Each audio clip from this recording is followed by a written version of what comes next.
राज्याला मोठा धक्का, बारामतीत विमान कोसळले, उपमुख्यमंत्री अजित पवार यांचे निधन. महाराष्ट्राच्या राजकारणातील एक मोठे व्यक्तिमत्व आणि राज्याचे उपमुख्यमंत्री अजित पवार यांचे आज सकाळी बारामती येथे झालेल्या भीषण विमान अपघातात निधन झाले. या अपघातात विमानातील अन्य काही जणांचाही मृत्यू झाला असल्याची प्राथमिक माहिती समोर येत आहे. नेमकी घटना काय? मिळालेल्या माहितीनुसार अजित पवार हे आगामी जिल्हा परिषद निवडणुकांच्या प्रचारासाठी मुंबईहून बारामतीकडे रवाना झाले होते.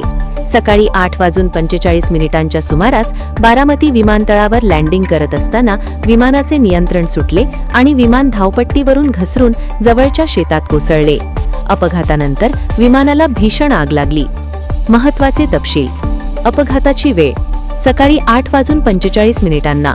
विमानाचा प्रकार चार्टर्ड लिअरजेट 45. ठिकाण बारामती विमानतळ परिसर. मृत्यू अजित पवार यांच्यासह विमानातील अन्य 3 ते 6 जणांचा मृत्यू झाल्याची माहिती सूत्रांनी दिली आहे.